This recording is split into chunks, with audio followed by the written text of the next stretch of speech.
After pride cometh the fall. Proverbs 16, verse 18. Pride goeth before destruction, and a haughty spirit before a fall.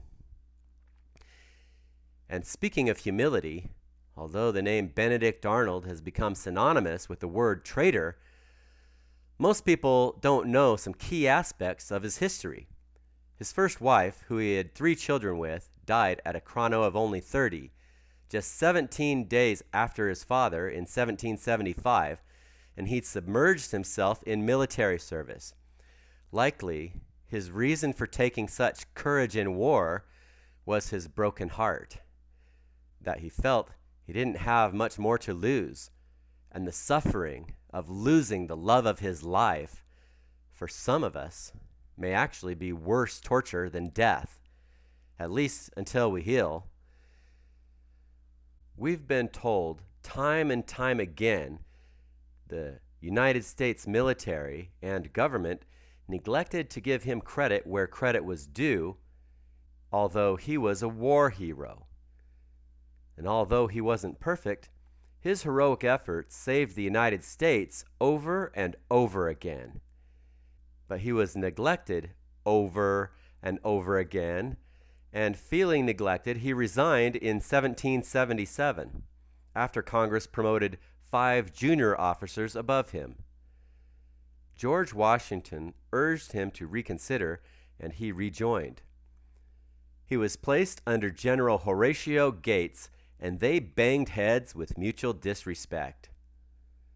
So Arnold defied the general and took command of a group of American soldiers in the pivotal Battle of Bemis Heights on October 1777, which strongly led to American success.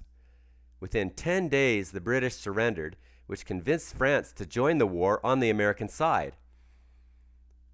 Arnold had saved America yet again, but he didn't get any credit. In General Gates' report, Gates took the credit of Arnold's influence on the war for himself. And once again, Arnold was neglected by the same people he'd risked everything for, and was heavily wounded a second time. To the same leg he'd received a heavy wound in for heroic efforts earlier, saving his fellow Americans.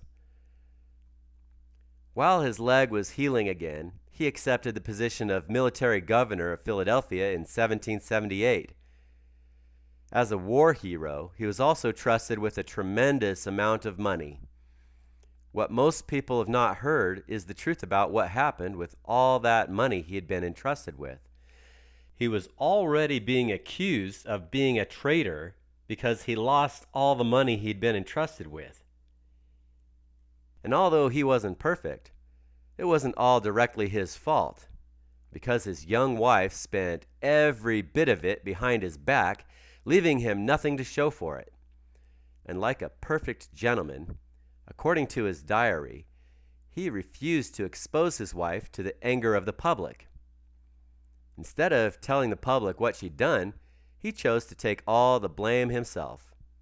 And since the United States government had done nothing but continue to neglect his contributions, and he could see they were not going to even show any mercy, as they were already angry with him, and not only was he feeling no love from them, but their anger did nothing but push his heart from them.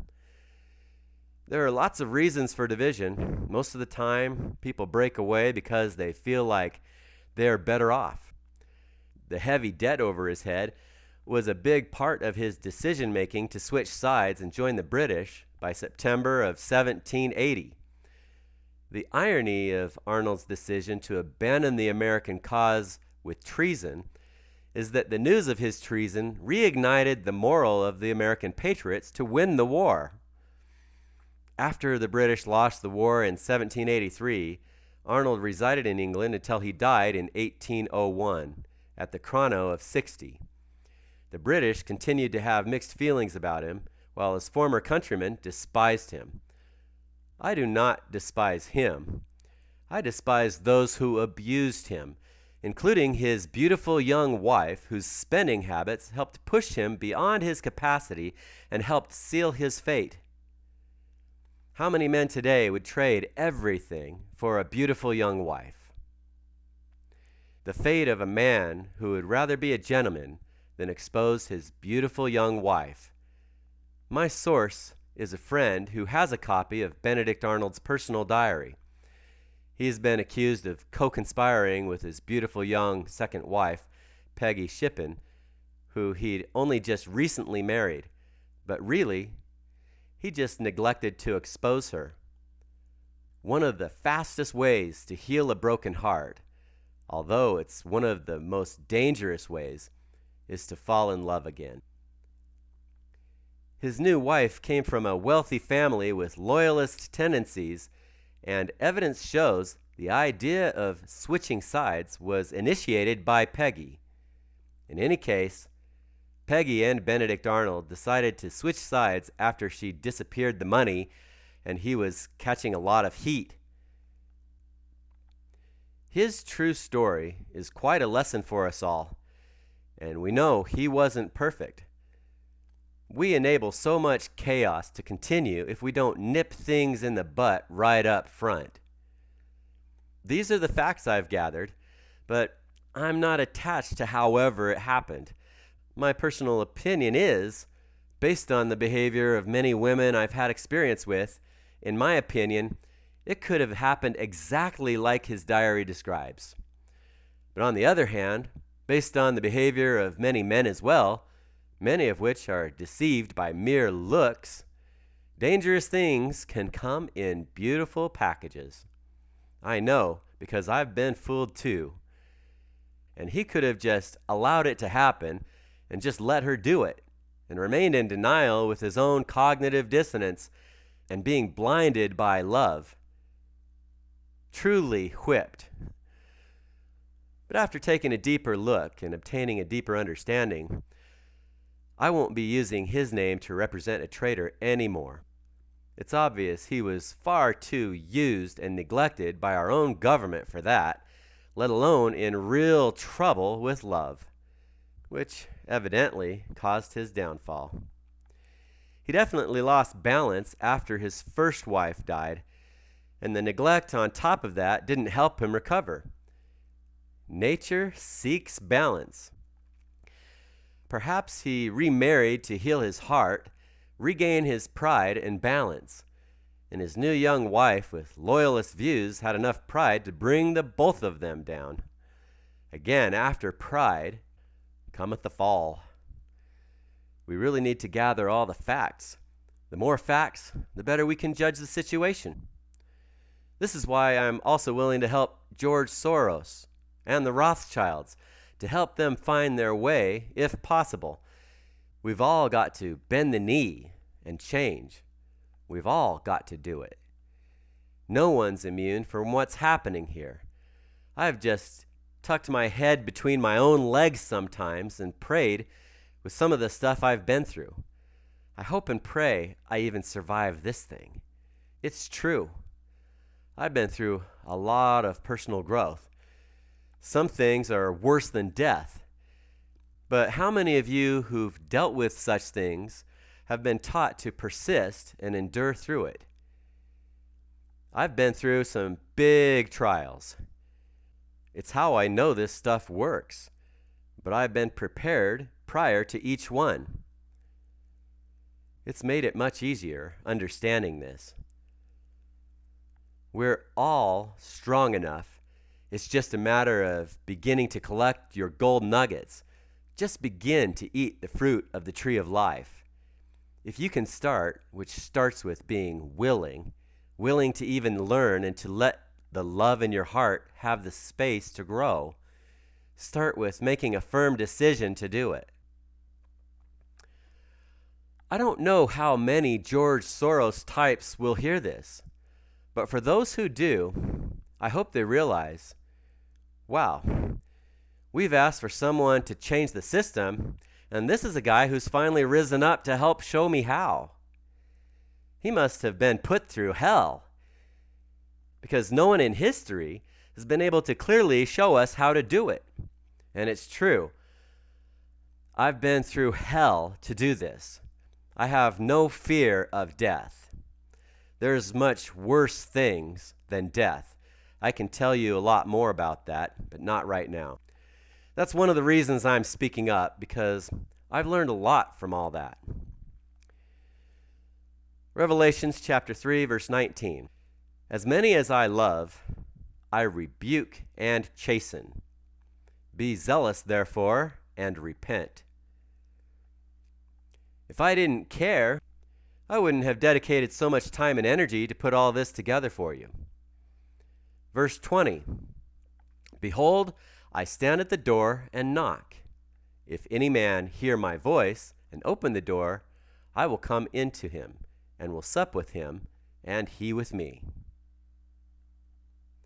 This is what happens when we embrace our pain and listen instead of running away with some escape from reality. And verse 21, to him that overcometh, I will grant to sit with me in my throne, even as I also overcame and am set down with my Father in his throne. This is what happens when we actually make the shifts in our life. Different words, same principles. The laws of nature and laws of God are one and the same.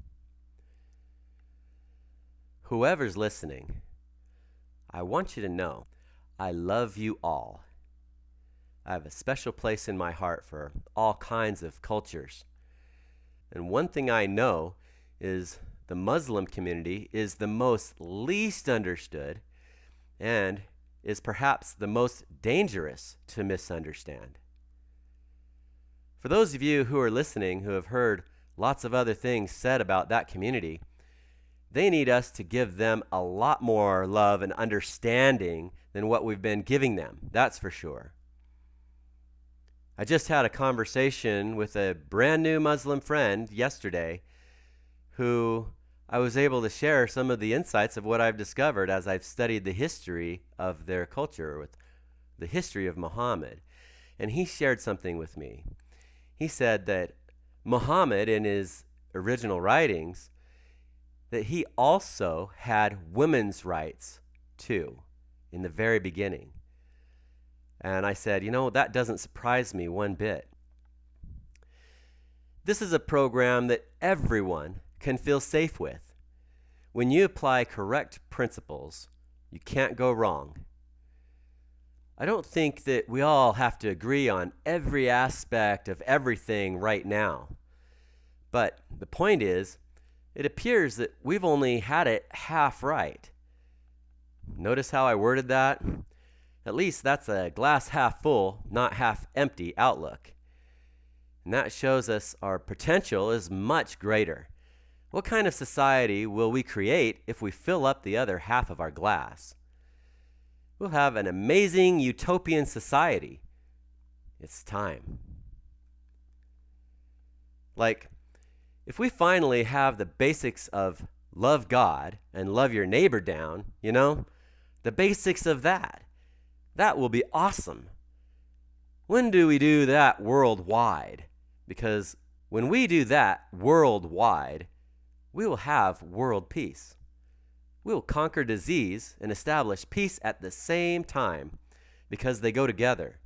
Because hate has been the real cause of heart disease and cancer and all the problems.